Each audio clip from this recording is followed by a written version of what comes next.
Coucou les papillons, j'espère que vous allez vraiment tous très bien aujourd'hui. J'ai voulu vous transmettre différents messages aujourd'hui, non seulement des défunts, des anges gardiens, de votre âme, ainsi que une vie antérieure qui peut avoir un impact aujourd'hui pour vous. J'ai décidé de faire ça, j'étais guidée pour faire ce tirage-là un petit peu innovant pour moi, comme s'il y avait un message à vous transmettre. Dans le lot, il y a des messages et ça va vous parler. Et vous aurez des conseils, justement, de vos anges, gardiens, archanges, anges, guides. Donc, je commence avec votre vie antérieure qui peut avoir un impact sur votre vie actuelle terrestre. On me parle de phobie. Peut-être que vous avez des peurs, des craintes et qui remontent à votre vie antérieure. Je vais regarder dans le petit livret ce qu'on nous dit par rapport à ça. Alors, je regarde par rapport à la page. Phobie, voilà. Cette carte vient à vous pour vous aider à faire le lien entre vos vies antérieures et les phobies qui hantent votre vie actuelle. Il suffit souvent de vous rappeler consciemment que vos angoisses remontent à une vie antérieure pour qu'elles relâchent leur emprise sur vous. La situation sur laquelle vous vous posez des questions repose sur des peurs et des phobies sous-jacentes. Ces peurs bloquent la circulation de l'énergie, ce qui ralentit ou empêche les résultats que vous souhaitez. Les phobies sont liées au besoin d'être parfaitement maître de situations qui sont en dehors de votre contrôle. Elles soulèvent également maints problèmes de confiance. Votre moi supérieur et votre inconscient connaissent la source originelle de toute phobie que vous pouvez avoir développée. Vous pouvez déterrer la racine de ces phobies en faisant une régression dans une vie antérieure ou même en travaillant sur vos rêves. Quand vous vous endormez, par exemple, demandez à votre moi supérieur de vous donner des informations dont vous vous souviendrez au réveil, concernant votre phobie. En affrontant directement vos peurs sous-jacentes, vous pouvez diminuer leur emprise sur votre inconscient. C'est une question de prise de conscience. Donc voilà. Donc effectivement, vous pouvez demander à votre âme ou en méditation aussi, ça fonctionne très bien. Ou lors donc des rêves où vous êtes en semi-conscience, de vous dévoiler vos phobies et de trouver une réponse à vos phobies. Ça peut être dans vos vies antérieures, effectivement, dans votre enfance. Donc, vous pouvez demander de l'aide, effectivement, à votre guide pour vous dévoiler vos phobies, avoir conscience de vos phobies et de l'origine de vos phobies. Et ça peut vous aider. Je passe maintenant à votre âme qui veut vous transmettre ce message, le sabotage. Prenez conscience de ce que vous pousse à échouer, ce qui vous pousse à échouer pour libérer votre pouvoir créateur. Donc, je vais regarder dans le livret. Alors là. Ok, le sabotage. Un des masques de l'ego ombre est prêt à tomber. C'est l'occasion de mettre à jour des croyances toxiques programmées dans notre tête, à l'origine de tous nos ratages, les leitmotivs,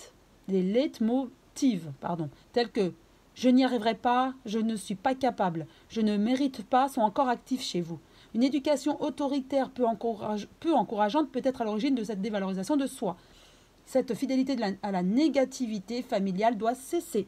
Effectivement, peut-être que dans votre enfance, on vous a pas donné confiance en vous, on vous a un petit peu rabaissé, une éducation un petit peu militaire, autoritaire, vous voyez. Et du coup, aujourd'hui, il est temps que vous surmontiez ça. C'est ce qu'on vous dit. Cette carte montre que vous êtes prêt ou prête à faire un vrai travail de libération. Vous en avez assez de lutter. D'où les peurs qui peuvent être engendrées aussi par votre enfance. C'est ce que je vous disais tout à l'heure. Ça peut être une vie antérieure, mais aussi l'enfance. Vous en avez assez de lutter, d'être manipulé, d'échouer, de devoir toujours recommencer. Aujourd'hui, prenez conscience de la voix du saboteur en vous qui vous pousse à prendre de mauvaises directions ou décisions et faites-la taire. C'est celle de votre ego ombre, prête à s'éteindre. Concernant votre mission, vous allez libérer votre pouvoir de création en cessant de vous identifier à ce personnage qu'on appelle le saboteur. Pour le repérer et le désactiver, commencez par lister toutes les petites phrases critiques, les jugements qui tournent dans votre tête. Puis voyez ce qu'elles ont créé concrètement dans votre quotidien. Vous verrez ainsi la loi de cause à effet en œuvre. Enfin, vous pouvez dialoguer avec ce personnage comme dans un jeu de rôle et le congédier. Vous pouvez aussi rédiger une lettre de licenciement pour que vous lui remettez symboliquement, pour qu'il puisse partir. Donc vous avez cette force d'action en tout cas. Vous êtes créateur de votre vie. Maintenant que vous savez l'origine de vos peurs ou de vos problèmes ou de tout ce qui peut être négatif dans votre vie, vous pouvez le surmonter en congédiant sur ce saboteur, justement. Et ça, c'est la réponse de votre âme. Maintenant, votre défunt. Il y a un défunt qui est parti peut-être récemment, moins récemment, auquel vous pensez vraiment et qui vous est cher, qui veut vous transmettre un message. Et très jolie carte. Hein. Des nouvelles. Je suis bien, mais je suis très occupée. Peut-être est-ce pour cela que tu me perçois moins autour de toi. J'évolue spirituellement. Je comprends bien des choses maintenant. Je pense souvent à toi et dès que je le peux, je te fais signe pour te donner de mes nouvelles. Donc voilà, votre défunt va très bien. Il est dans la lumière. Il a moins de temps à vous consacrer parce qu'il est très élevé, mais il vient vous voir. Parfois, il vous transmet des signes, des messages. Il faut que vous soyez observateur, que vous voyez les messages qu'on vous transmet, qu'on vous laisse. Les capter. En tout cas, votre défunt vous donne de ses nouvelles en disant que tout va bien. Il est dans la lumière, il est très élevé.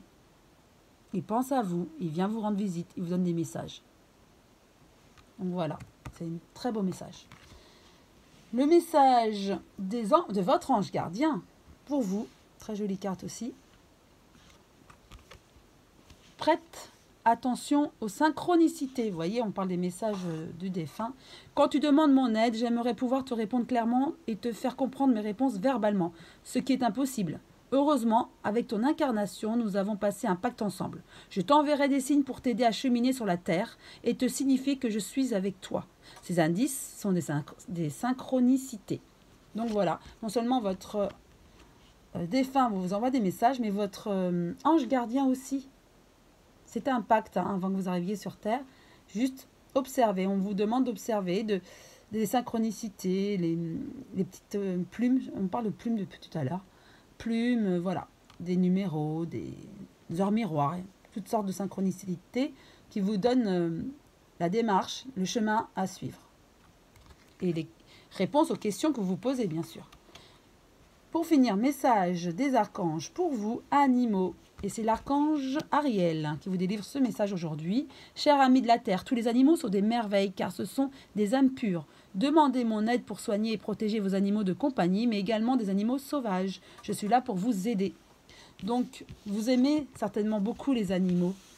C'est pourquoi cet archange Ariel vous délivre ce message et il est là pour vous aider. S'il y a un animal qui vous fait de la peine, pour le soulager, l'archange Ariel est là pour vous aider et l'aider. Et pour finir, le message des anges pour vous, anxiété. Nous t'entourons de la lumière de guérison de l'améthyste. Prends une profonde inspiration et respire cette magnifique lumière violette. Sens ton anxiété s'envoler. Tu n'as rien à craindre. Il n'y a que de l'amour. Effectivement, l'amour, c'est la plus belle des énergies. Vous êtes entouré d'amour entre vos guides, les défunts, les anges gardiens, archanges, anges.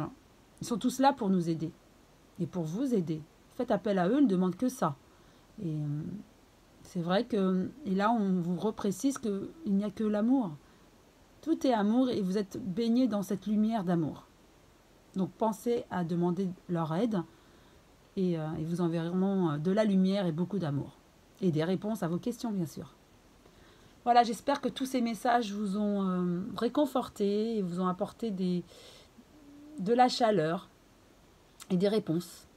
En tout cas, je vous souhaite une très belle journée. Je vous embrasse tous très fort. Je pense très fort à vous. Et je vous dis à très bientôt les papillons.